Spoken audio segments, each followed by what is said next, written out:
Assalomu alaykum hurmatli televizor ko'rguvchilar. Uyg'ur televiziyasining kundalik xabarlarini ko'rishinglarni qarshi olamiz. Uyg'ur 2019 nomli qonun loyihasi Amerika Davlat Majlisida ma'qullikdan o'tdi. Xitoyning Tumshuq shahrida Uyg'urlarni DNA orqali tonish tadqiqoti olib berayotganligi oshkorlandi. Shuhrat Zokir atalmish kasbiy tarbiyalash maktablarini yana bir qatam oqladi. Tövəndə diqqətinizə xəbərlərimizdən təfsili məzmunlarda bo'lsin. Tuzitib yangidan tunishtirilgan Uyg'urlar ega chiqish va dunyoviy insonparvarlikning o'rtaq inkosi, ya'ni Uyg'ur 2019 nomli qonun loyihasi 3-dekabr kuni Amerika Davlat Majlisi Avam palatasida birga qarshi 407 ovoz bilan ma'qullikdan o'tdi. Mazkur qonunning yana bir varianti, ya'ni Uyg'ur kishilik huquq siyosati qonun loyihasi Kengash palata a'zosi Marko Rubio qatorliqlar tomonidan tunishtirilib, bu yil 11-sentabr Kengash palatasida ma'qullikdan o'tgan. Bu navbat tunishtirilgan qonun loyihasi Avam palatasida ilgari tunishtirilgan Uyg'urlar ega chiqish va dunyoviy insonparvarlikning o'rtaq inkosi qonun loyihasi bilan Kengash palatasi tunishtirilib ma'qullikdan o'tgan Uyg'ur kishilik huquq siyosati qonun loyihasi biriktirilgan yangi qonun loyihasi hisoblanadi ekan. Qonun loyihasi Davlat Majlisida 40 minut atrofida munozara qilingan va shu kuni qonunning ma'qullikdan o'tganligi rasmiy jakarlangan. Qonun loyihasi kelgusida Kengash palatasida ovozi qo'yiladi va Kengash palatasida ma'qullikdan o'tgandan keyin prezidentning imzolashiga yo'llanadi va prezident imzo qo'ygandan keyin rasmiy qonun bo'lib ma'qullanadi.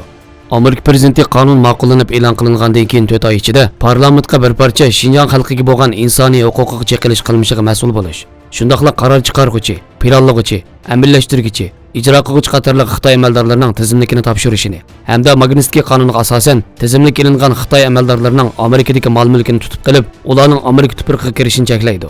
Qonun loyihasida yana Xitoy Xinjiangning ismi atilib, jazolash obyektining birisi bo'lishini ta'kidlagan.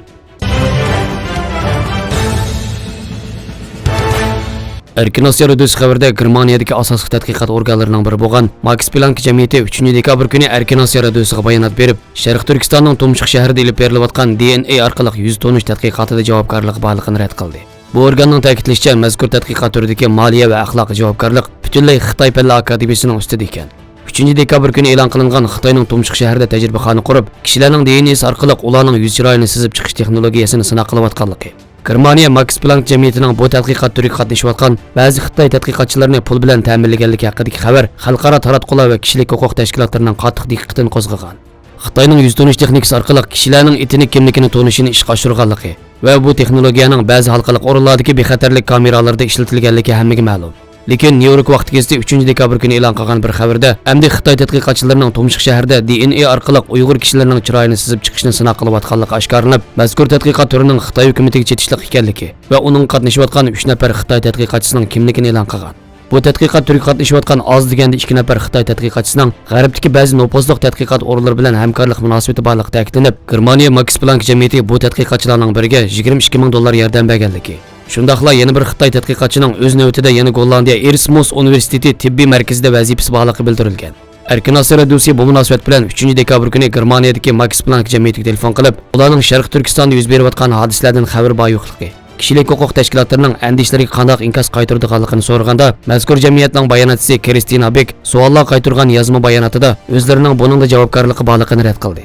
Max Planck jamiyati o'zining buningda javobgarligining borligini rad qilgan bo'lsa-mu, lekin Xitoyning 3 milliondan ortiq musulmonni yig'ib olish lagerlariga qamagan millionlagan Uyg'urning DNA avrishkisi to'planib, dunyodagi eng chong DNA ombiri qurilgan Sharq Turkistondagi bir joyda Uyg'urning qon avrishkisining mazkur tadqiqot turiga ishlatilishi mutaxassislarda andish qo'zg'ab, zo'r axloqiy savollarni paydo qilmoqda. Mutaxassislarning ilgari surishicha, bu yerdagi eng halqiliq masala qon avrishkilarining qanday elinganligi va bu tadqiqotning qanday maqsadni chiqish qilayotganligi ekan.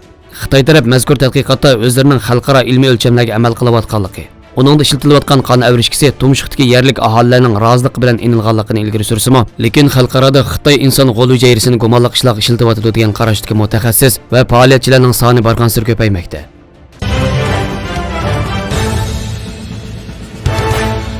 Erkin Osiyo radiosi xabarida Sharq Turkistondagi lagerlar xalqaroning kuchli tanqidiga uchrayotganda, atalmish Xinjiang Uyg'ur avtonom rayonining raisi Shuhrat Zokir 3-dekabr kuni maqola e'lon qilib, bu xil maktablarning qonun bo'yicha taraqqiy qildirilayotganligini, shuningdek buning har millat xalqining negizlik kishilik huquqining kapolat ekanligini ta'kidladi. Shuhrat Zokir maqolasida mazkur kasbiy tarbiyalash maktablarining xalqaro axborot vositalaridagi qiziq temalardan bo'lib kelganligini alohida ko'rsatish bilan bir qism g'arb davlatlarini tuhmat qilish va qora surkash bilan shug'ullanmoqda deb ayblab, davlatimizning ichki ishlariga aralashganlik degan. U maqolasida o'tgan asrning 90-yillardan boshlab Sharq Turkistonda ko'p qatim terrorlik voqeasining ko'rilganligini va buning nurg'un jonga zomin bo'lganligini misol qilish orqali bu terrorlik faoliyatlarining hammasi diniy asabiylik sababidan kelib chiqqan deb ko'rsatgan. Ammo nima uchun bu xildagi atalmish terrorlik voqealarining ko'rilganligi haqida so'z qilmagan. U yana terrorchi unsurlarning diniy to'nga o'rni olish orqali o'zlarini niqoblab kelganligini misol qilib, hozir o'zlarining bir qo'lda terrorlik voqealarini bostirish, yana bir qo'lda terrorlik voqealarining oldini olish va saqlanish tadbirlarini ijro qilayotganligini, atalmish kasbiy tarbiyalash maktablarining ana shu tadbirlarning biri ekanligini, bu tadbir sababidan o'tgan 3 yildan buyon Uyg'urlar diyorida hech qanday terrorlik voqeasi ko'rilmaganligini alohida ta'kidlagan. Shuhrat Zokir maqolasida yana Xitoyning qonun davlati ekanligini, Xitoydagi qonun orqali idora qilish mexanizmi, terrorlik qarshi turish qonun nizomlari va yerlik nizomlarning kasbiy tarbiyalash maktablari qurishni qonuniy asos bilan ta'min etadiganligini alohida ta'kidlagan. Shuningdek, tarbiyalash xizmati orqali diniy asabiy ideyalarning tarqalishini eng zo'r darajada cheklagili bo'ladiganligini, hamda bu orqali fuqarolarning diniy asabiyligining ziyonkashlik uchirmaslikdek tüplik huquqini qo'g'dashga bo'ladiganligini ko'rsatgan. Shuhrat Zokir bilan bir vaqtda bayonot e'lon qilgan Xitoy Islom jamiyatining muavin raisi, Urumchi Oq masjidining imomi Abdushukur rahmatullohmi o'zining yillardan buyon diniy asabiy unsurlarning buzg'unchilik harakatlariga shohid bo'lganligini, bu xil diniy asabiylik ideyalarining oldini olishda atalmish kasbiy tarbiyalash maktablarining bakmi muhim rol o'ynaganligini alohida sharhlagan. Amerika Uyg'ur birlashmasining sobiq raisi Elshad Hasan bu haqda to'xtalib, Xitoy hukumatining qonun davlati emasligi osmondagi quyoshdak aniq paket. Ular har qancha qilib millionlagan Uyg'urni lager qamash orqali terrorlikning oldini olmoqchi bo'lishda qonunsiz qilmishini oqlayolmaydi. Ular hozir asabiylik qarshi turish nomida Uyg'urlarning milliy va diniy madaniyatini yo'qotyapti dedi. Xabarlarimizni ko'ringlarga rahmat. Ko'rishguncha omon bo'linglar. Xayr xo'sh, Allohga omonat.